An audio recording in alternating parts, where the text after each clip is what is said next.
China को क्या benefit है कि चाइना क्या कर रहा है, धीरे धीरे अमेरिका के उन टारगेट को नुकसान पहुंचा रहा है जहां से ताइवान को मदद हो सकती है इन फ्यूचर में, क्योंकि उसको पता है मुझे इससे अच्छा मौका मुझे नहीं मिलेगा कि मैं ताइवान को कैप्चर करूंगा। तो चाइना भी यहां क्या कर रहा है, बेनिफिट उठा रहा है इस वॉर का।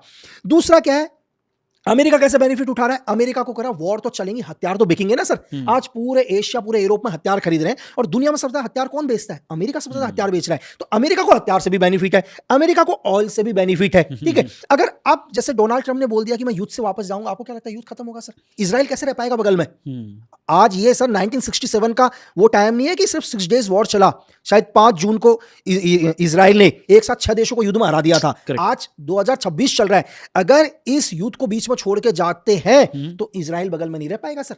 बात समझ रहे हैं? सबसे ज्यादा दिक्कत इजराइल के लिए है। राइट। तो आप ये बोल रहे हैं कि ईरान ने अपने एसेट्स कहाँ छुपाए रखे हैं, ये मोसाद और सीआईए को पता है, बट फिर भी वो कर नहीं पाते हैं बिकॉज बैकिंग है ईरान को चाइना और रशिया की बैकिंग है ना सर। जो ईरान बोलता है कि मेरे पास 2000 किलोमीटर से ऊपर की मिसाइल नहीं है, तो कैसे ईरान 3500 किलोमीटर तक मिसाइल भेज देता है? ये मिसाइल कहां से आ रही है सर? तो कहां से आ रही है? कहां से आ रही है? ये पूरा रशिया और चाइना का सपोर्ट है। कोई भी मिसाइल, अगर कोई भी मिसाइल, ये एयरफोर्स के जो एयरफोर्स के एक्सपर्ट होंगे वो ज्यादा बताएंगे, कोई भी मिसाइल सर एयर स्पेस को टच करते हुए निकलती है कई मिसाइल्स, और रशिया के पास और चाइना के पास अपना एयर स्पेस है, क्या उनके सपोर्ट के बिना मिसाइलें जा रही होंगी सर? तो कहीं ना कहीं दुनिया को पता है कि दोनों के पीछे किसका सपोर्ट है, रशिया और चाइना का सपोर्ट है। लेकिन बेनिफिट दुनिया के पावरफुल लोगों को बेनिफिट हो रहा है, दुनिया के बड़े बड़े आर्म्स कंपनी को बेनिफिट हो रहा है, डोनाल्ड ट्रंप को बेनिफिट हो रहा है, इनका जो दामाद है कुशनर, उसको दुनिया में सबसे ज्यादा बेनिफिट हो रहा है सर। एक ट्वीट किया था आपने। जी सर। जिस दिन आपने ट्वीट किया उसके 6 दिन बाद सेम स्टेटमेंट प्रेसिडेंट ट्रंप ने भी दी, बट आपने वो 6 दिन पहले ही ट्वीट कर दिया था, जहां पे आपने बोला था कि जो ये पीट हेग्सेथ है, जो कि सेक्रेटरी ऑफ डिफेंस है अमेरिका का, उसका मेन रोल है ईरान के साथ वॉर करने में। बिल्कुल।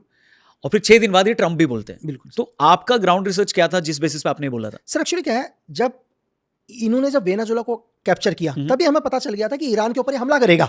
ईरान के ऊपर हमला करेगा, लेकिन एक्चुअल उस टाइम रिपोर्ट एफबीआई की जो रिपोर्ट गई थी, एफबीआई ने बोला कि अभी आप अटैक मत करो। एफबीआई नहीं चाहता था इस अटैक को करने के लिए, लेकिन इसके बावजूद भी अमेरिका को कंटिन्यू पुश किया पीस हैशटैग ने कि मुझे अटैक करना है, ये सही टाइम है। एफबीआई ने क्यों बोला होगा नहीं करने को? क्योंकि एफबीआई को इंटरनल सिक्योरिटी की जिम्मेदारी पूरी की पूरी एफबीआई के पास है इस टाइम, अमेरिका के पास। एफबीआई की, चाहे सीआईए एक्सटर्नल देख रही है।